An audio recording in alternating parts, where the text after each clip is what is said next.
Assalamualaikum warahmatullahi wabarakatuh. Alhamdulillah, alhamdulillahi rabbil alamin. Assalatu wassalamu ala ashrafil anbiya'i wal mursalin, Sayyidina wa maulana Muhammadin. Ashhadu an la ilaha illallah wa ashhadu anna Muhammadar Rasulullah. Allahumma salli ala Sayyidina Muhammad, Muhammadun musyabihil wal ikram, ya wal jalil wal ikram.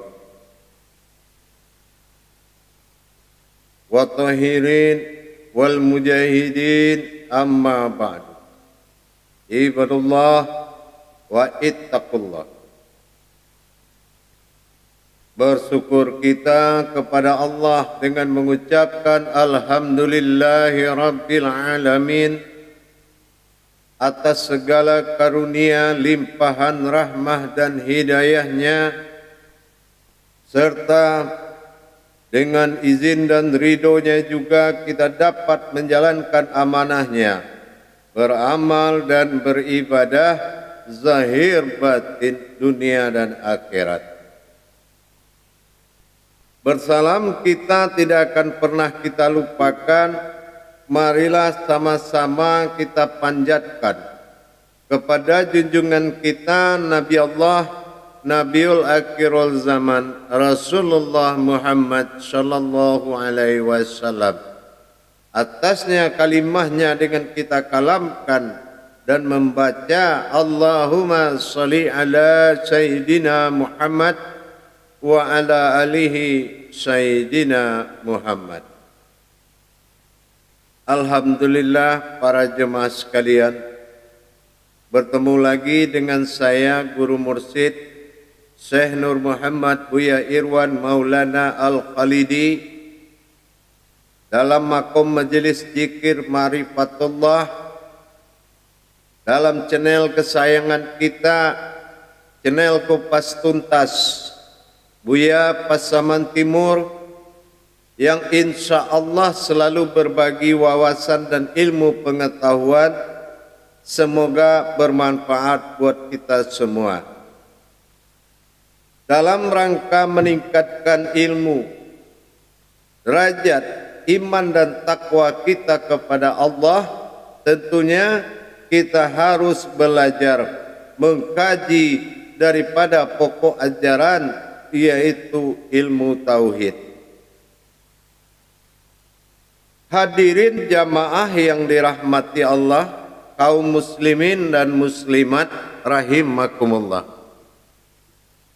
Berbicara tentang bertauhid kepada Allah, ada beberapa hal yang sangat menentukan dalam diri kita.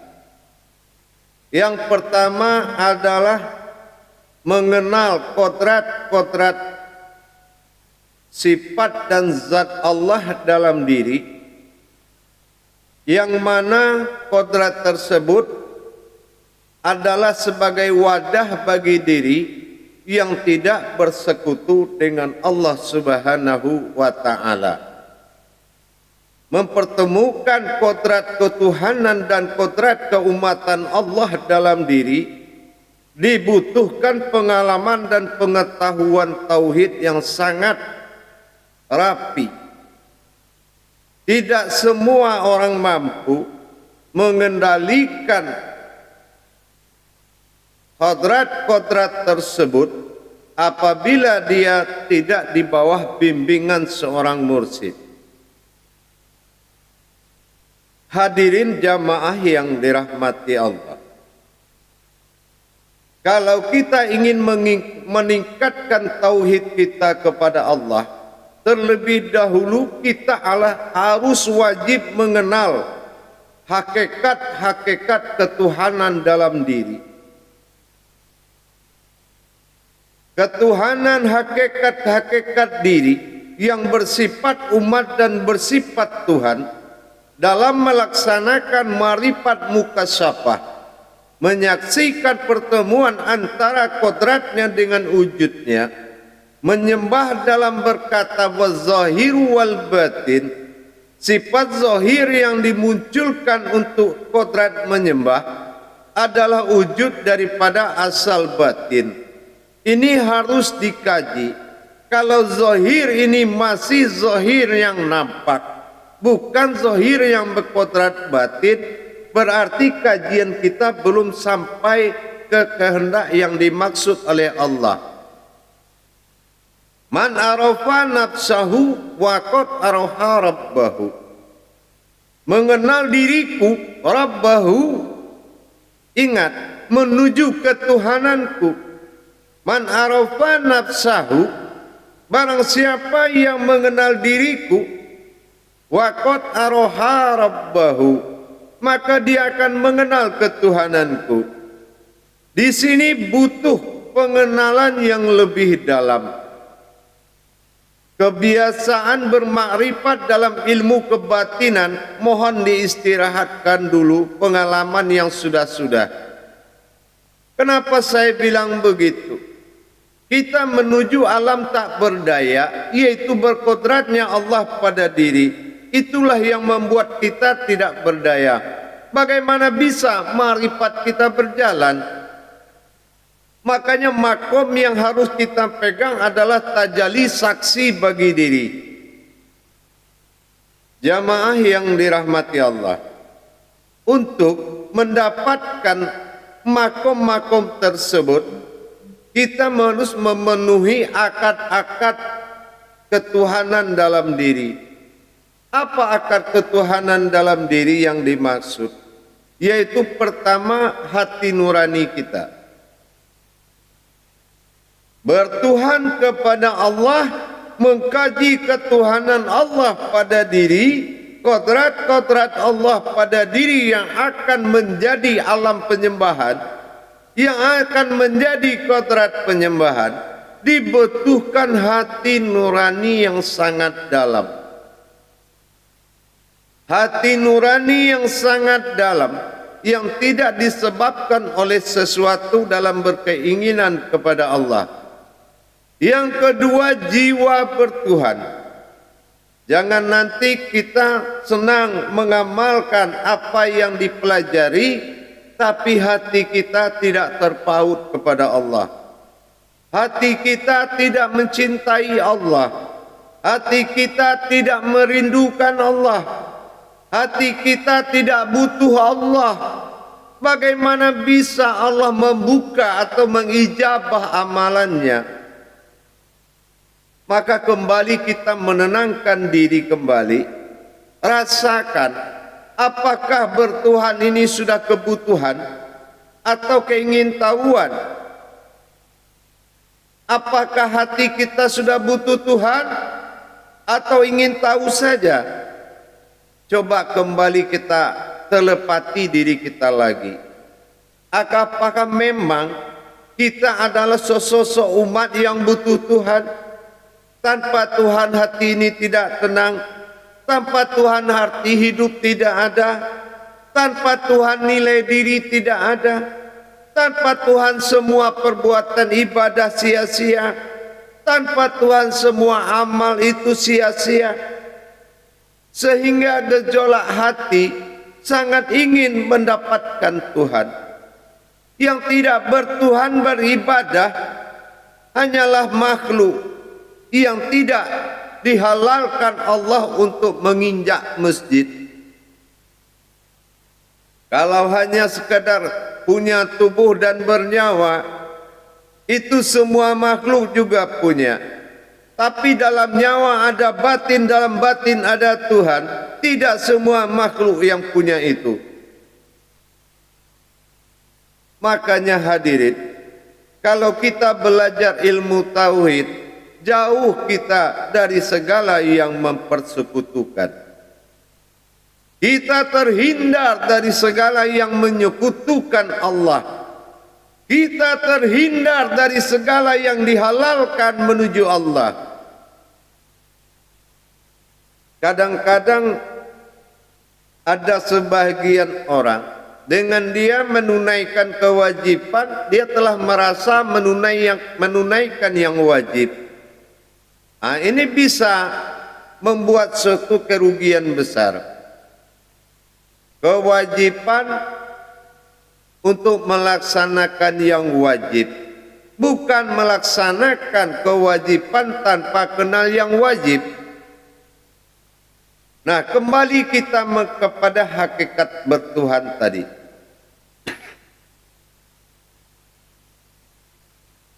Banyak saudara-saudara kita memiliki pengalaman berguru. Kalau cerita ma'rifat, cerita bagaimana kodrat Allah, bagaimana kekuatan Allah, mengatakan semuanya Allah, tapi hatinya tidak terpaut kepada Allah. Kenapa? Karena dia belajar ma'rifat. Kalau ma'rifat itu pengenalan, ma'rifah, bukan suatu penglihatan. Mendapatkan kebenaran tauhid kepada Allah, benar-benar kita harus memiliki guru yang tauhid. Mursidnya benar-benar mursid tauhid. Hadirin jamaah yang dirahmati Allah.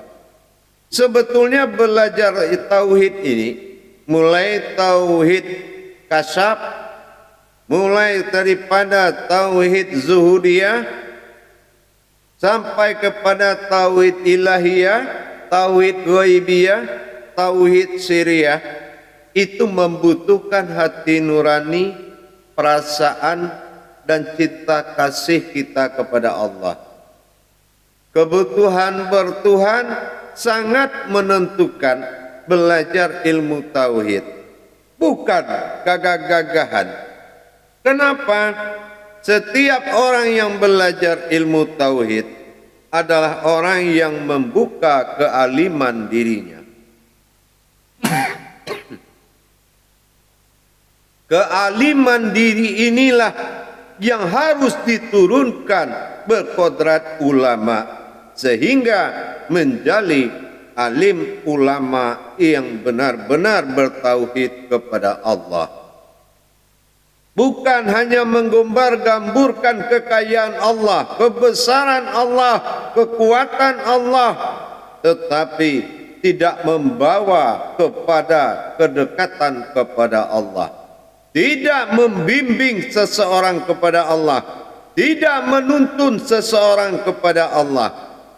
Diberikan kekayaan amalan tanpa kodrat, sia-sia umur, habis ilmu binasa, semuanya jatuh kenangan tiada berharga. Kenangan yang tidak berharga adalah cerita Tuhan yang tidak berasa dan menikmati, dan tidak mengalami apa-apa. Tidak mampu bertajali dalam batinnya kepada Allah, tapi ceritanya melebihi tajali batin. Inilah yang harus diwaspadai oleh umat yang sedang belajar. Apabila seorang guru mampu menunjukkan hakikat dan mempertemukan kamu dengan Allah di dalam dirimu sendiri, ini baru dikatakan guru. Jangan hanya menyampaikan tapi tidak bisa membawa. Hadirin jamaah yang dirahmati Allah, kalau memang kita sudah ingin belajar bertauhid kepada Allah, pastilah kita menjalankan suatu keikhlasan yang sangat tinggi. Bagaimana kita ikhlas? Kalau Allah katakan kodratmu kodrat aku, maka ikhlaskan dan akui dan amalkan kekodratannya.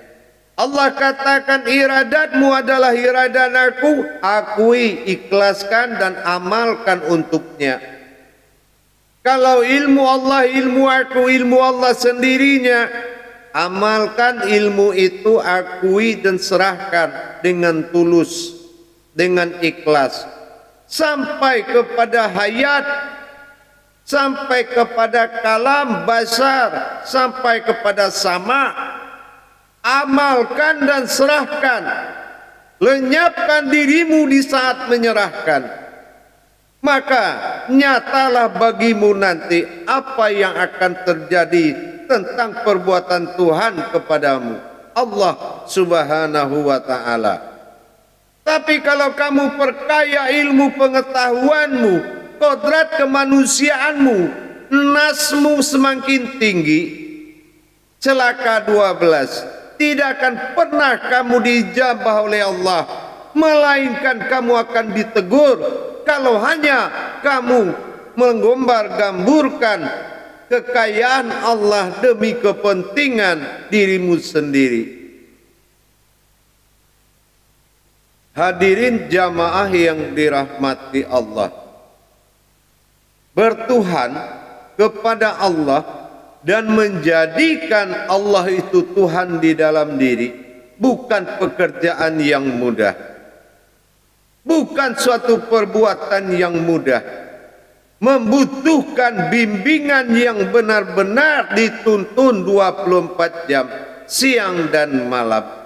Siang dituntun jasmanimu dalam beramal, malam dituntun rohanimu dalam beribadah, menentukan amir diri, mencari mursid diri sebagai ahli diri kita. Butuh benar-benar hati nurani yang mencarinya. Sama dengan kita mencari keberadaan Allah dalam diri, sementara diri itu adalah wujud keberadaan Allah. Makanya kadang-kadang kita dengar kelelahan seseorang belajar, kelelahan untuk mencari guru. Kalau bisa biaya untuk mencari guru ini dikumpulkan, mereka bilang sudah 3 rumah mungkin sudah jadi. Tapi saking kecintaan kepada Allah, dia korbankan semuanya untuk mendapatkan Tuhannya. Sementara ada di dalam dirinya dan tidak ada yang mampu mengungkap wujud Allah dalam batinnya. Adanya Allah bersembunyi dalam dirinya. Wa fi anfusikum afala tubsirun. Dan tidak ada yang mampu membongkar tadabbur Qur'annya sehingga kehilangan bahasa kita kepada Allah. Tidak ada yang mengungkap rahasia solat sehingga tidak tahu lagi mana kodrat yang akan dihadapkan kepada wujudnya. Sehingga peran kita sebagai saksi bagi Allah, sebagai insaniyahnya Allah, akhirnya teraniaya dengan ketidaktahuan, pergi kosong pulang hampa, capek, akhirnya kehidupan berantakan lagi. Ini kisah nyata dialami oleh umat Islam. Mencari guru, mencari Allah, ini kadang-kadang salah niat. Mencari guru bukan karena mencari Allah. Ini yang membuat perjalanannya terlantar dan Allah menutup diri. Ingat para jemaah sekalian, cukup berulang kali saya sampaikan, surat Toha 14 sangat menyempurnakan apabila kita bisa mengamalkan surat tersebut. Satu demi satu, kata demi kata, apabila diterjemahkan dan dibongkar dengan kenyataannya, insya Allah semua akan berjalan dengan baik. Sabar kita dalam belajar. Belajar ilmu tauhid ini tidak boleh kita membawa pemahaman-pemahaman yang tidak bertauhid kepada Allah. Apa contohnya? Pengalaman tidak bertauhid. Pengalamannya banyak, tapi kodratnya tidak ada. Dia tidak pernah bertajali dan hidup di dalam bismillah. Dia tidak pernah memberangkatkan kodrat itu mawjud pada dirinya. Tapi dia tahu cerita, dia tahu pengalaman. Akhirnya pengalaman itu yang menjatuhkan dia sendiri. Ikan paus di dalam laut mencari air itu suatu keanehan. Inilah kebanyakan umat Islam, malah dia bertanya kepada kerang yang tidak berdarah, tidak berurat. Dia bertanya kepada yang tidak butuh air.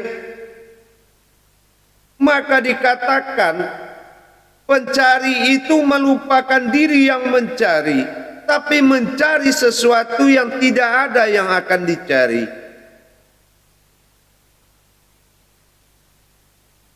Hadirin jamaah yang dirahmati Allah rahimakumullah. Pelajaran bertauhid ini, Buya Hamka pernah mengatakan, kalau tidak tahan susahnya belajar, maka tahanlah sulitnya hidup. Karena dengan kita belajar, terbukalah ijab hidup kita. Kita di sini di dalam ilmu tauhid dibentuk untuk menjadi suatu kealiman diri yang akan diturunkan ke tengah umat dengan keulamaan. Jangan tiba-tiba aja sudah jadi ulama. Menjadi alim itu butuh proses. Menjadi alim itu butuh proses. Tidak ada orang hanya langsung alim saja, itu tidak ada. Nah, inilah kiat-kiat kita memahami ilmu tauhid. Kita belajar, kita amalkan semua ilmu tauhid. Tiba-tiba kita merasa mengamalkan saja. Hati kita tidak menjadikan amalan itu suatu jalan untuk mendekatkan diri. Tidak menjadikan amalan itu gumpalan yang harus digulung ke dalam diri, sehingga habis amalan tinggal diri, habis diri tinggal sesuatu yang berdiri. Bukan jadi amalan selamanya. Kita ingin mendekatkan diri kepada Allah, amalkan amaliyahnya, masuk kamar mandi, baca ini, keluar main, baca ini, kemana baca ini, baca itu. Ingat, amaliyah mengantarkan kita dalam penghimbauan Allah, tapi ibadah mengantarkan kita berilmu kepada Allah. Tidak semua orang yang berilmu itu beribadah, tapi setiap orang yang beribadah sudah pasti dia berilmu. Hadirin jamaah yang dirahmati Allah, apalagi kita dalam rangka meningkatkan ilmu tauhid dalam diri, mengupas tuntas syahadat kepada bagian 1000 makrifat adalah solusi yang terbaik. Kenapa kaji kodrat ini dalam syahadat itu diutamakan? Kodrat apa? Kita dengan mengkaji wujudnya Allah dalam diri, sehingga kita mendapatkan kemaujudan umat pada diri, dan bersifat Allah pada diri, dan bersifat Allah pada sifatnya, dan berkodrat Allah pada zatnya, dan bersifat Allah pada sifatnya, insya Allah. Tetapi kalau kajian ini sudah keluar dari makom tauhid, maka ingat, pengamal dengan diamalkan pasti berpisah. Tapi dalam ilmu tauhid, amalan diamalkan ke dalam diri dan mewujud berupa diri. Ini yang dikatakan amalan. Makanya dikatakan awal kitab itu juz amal.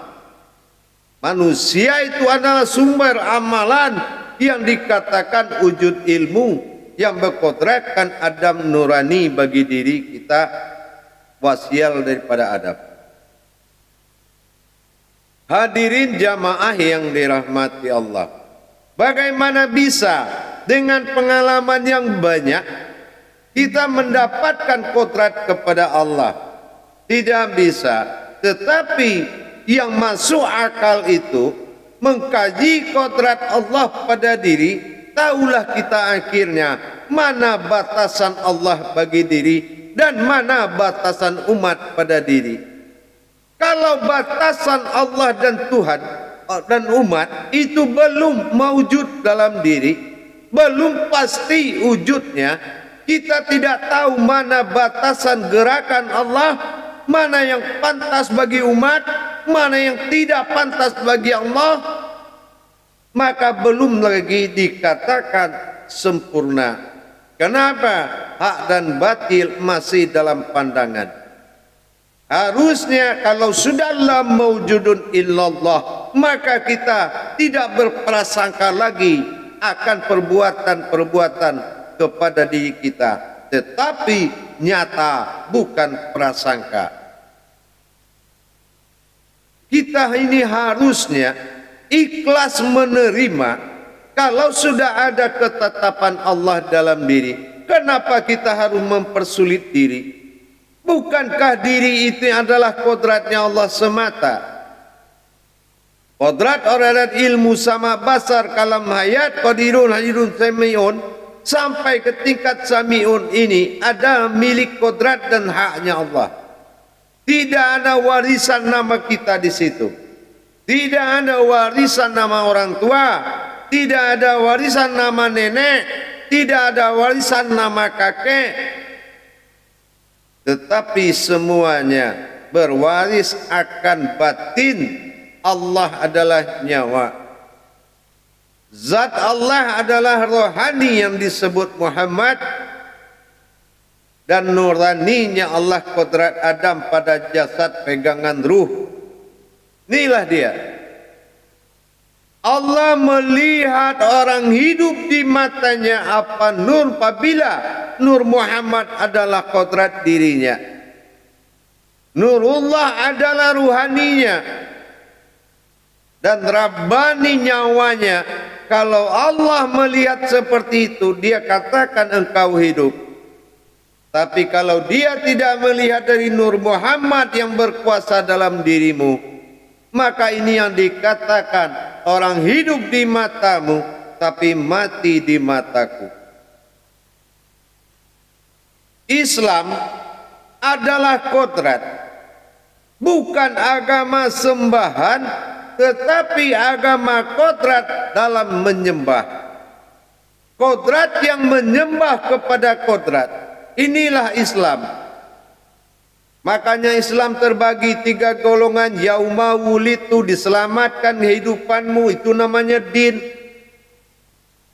Dinul, diselamatkan. Dikatakan yauma mumitu, diselamatkan kematianmu, itu dinamakan dinul Islam. Yang ketiga, diselamatkan pertemuanmu dengan Allah, itu dinamakan dengan yauma absawaya. Inilah din, perjalanan diri kepada Allah. Dal, alif, nun. Mana diri yang diperjalankan dan berjalan dengan Allah, diperjalankan dengan Allah, diperjalankan kepada Allah? Apakah sudah diperlihatkan diri yang hayat Allah itu, yang tidak berdarah, yang tidak berurat, pegangan kodrat Allah? Kalau masih kita berprasangka keumatan diri tapi bukan keumatan Allah, sesungguhnya itu seseorang belum dikatakan ada menjadi keinsanan Allah.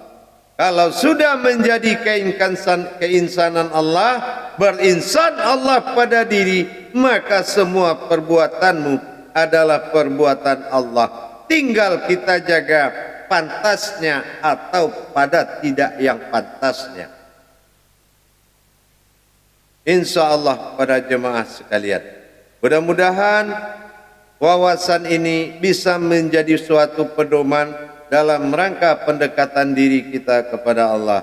Memperdalam ilmu tauhid adalah solusinya. Karena Islam rukun yang pertama adalah bertauhid kepada Allah. Mari kita tingkatkan ilmu tauhid kepada Allah.